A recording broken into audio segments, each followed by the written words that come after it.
Hi అండి, నేను Venu. Welcome to Venu infinity. ఈరోజు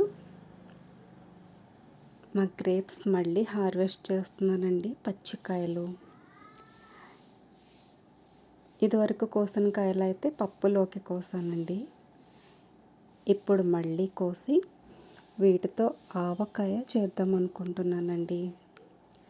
మీకు షేర్ చేశాను కదా, మన ద్రాక్ష పాదికి ఎన్ని గుత్తులు వచ్చాయో చూసారా, ఎంత పెద్ద సైజు వచ్చాయో గుత్తులు.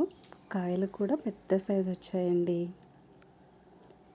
చక్కగా వీటిని విడివిడిగా తీసి శుభ్రంగా కడిగి ఒక క్లాత్తో నీట్గా తుడిచిపెట్టానండి. తడి అస్సలు ఉండకూడదు కదా మనకి పచ్చడికి.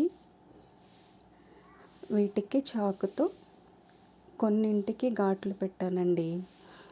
ఎలా ఉంటాయో చూద్దాం కదా అని. ఇదే ఫస్ట్ టైం అండి నేను ద్రాక్షతో ఆవకాయ పెట్టడం. ఇందులో ఈ ఘాట్లు పెట్టడం వల్ల కొంచెం అందులో ఉన్న పులుపు దిగుతుంది కదా అని చూద్దాం ఎలా ఊరుతాయో, ఘాట్లు పెట్టినవి ఎలా ఉంటాయో, పెట్టనివి ఎలా ఉంటాయో అని కొన్నింటికే పెట్టానండి. స్టవ్ మీద ప్యాన్ పెట్టి ఒక స్పూన్ మెంతులు వేసి వేయించానండి. అది 3 వంతులు వేగిన తర్వాత ఇప్పుడు దాంట్లో ఒక స్పూన్ జీలకర్ర వేసి వేయించానండి. ఇది లో ఫ్లేమ్లో వేయించుకోవాలండి.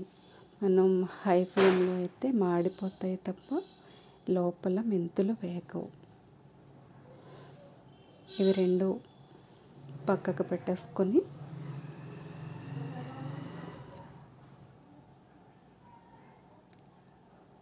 ఇప్పుడు అదే ప్యాన్లో 3 స్పూన్ల ఆవాలు, వీటిని లైట్గా వేయించుకొని, ఎక్కువ అవసరం లేదండి,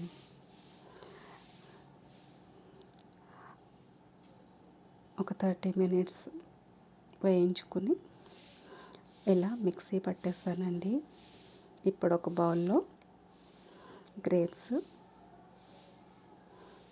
పసుపు వేస్తున్నానండి. ఒక స్పూను పసుపు మనం అన్నింట్లో వాడతాం కదా, యాంటీబయాటిక్గా కూడా పనిచేస్తుంది. ఇది కల్లుప్పు మిక్సీ పట్టానండి. కొన్న సాల్ట్ కాదు, కల్లుప్పు 1.5 స్పూన్ వేసాను. మనం ముందుగానే ఆడిపెట్టుకున్న మిక్సీ పట్టుకున్నాం కదండి, మెంతులు, జీలకర్ర, ఆవాలు, ఆ పౌడర్ వేసాను. ఒక వెల్లుల్లిపాయ తీసుకొని ఇలా కచ్చా పచ్చాగా మిక్సీ పట్టి దీంట్లో వేసానండి.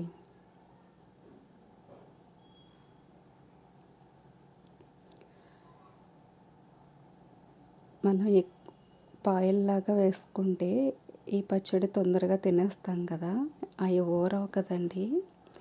అందుకే నేను ఇలా కచ్చపచ్చాక మిక్సీ పట్టాను.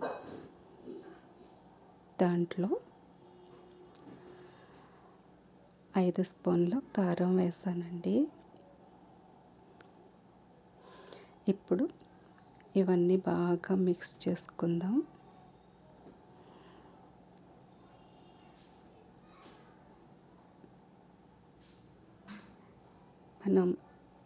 మన ఇంట్లో వచ్చిన వాటితో, మనం సొంతంగా పెంచుకున్న వాటితో ఇలా ఏదన్నా చేయాలంటే చాలా హ్యాపీగా ఉంటుంది కదండి. ఇప్పుడు ఇలా మిక్స్ చేశాక దీంట్లో ఆయిల్ వేసి కలుపుదాం. నేను ఆయిల్ తక్కువే వేసానండి, ఎందుకంటే మనం మామిడికాయతో పెట్టే ఆవకాయకి కూడా ఊట దిగుతుందని ఆయిల్ తక్కువ వేస్తాం కదా. 3వ రోజున ఊట ఎలా దిగిందో చూద్దామని ఆయిల్ అయితే తక్కువే వేసానండి. దీన్ని బాగా మిక్స్ చేసి ఒక చోట పెట్టేస్తాను. ఇది 3వ రోజండి. కాయలైతే చక్కగా ఊరాయి చూసారా, గ్రీన్గా ఉన్నవి కాస్త వైట్గా మారినాయి కదండి. చాలా బాగా ఊరాయి. ఓటైతే ఎక్కువ రాలేదండి.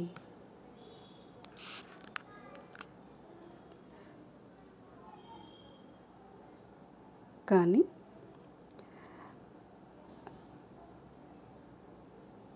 కాయలైతే బాగా ఊరాయి.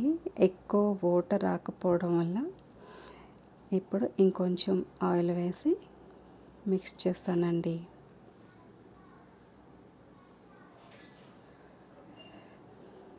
కానీ ఇదైతే ఫస్ట్ టైం ట్రై చేస్తాను. ఇప్పుడు ఈ కలిపిన దాన్ని ఒక బాక్స్లో అయితే స్టోర్ చేద్దాం.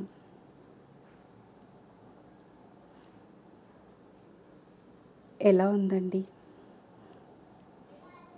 గ్రేప్స్తో పట్టిన పికిల్? ఒకవేళ నచ్చినట్టయితే లైక్ చేయండి, షేర్ చేయండి, కామెంట్ చేయండి.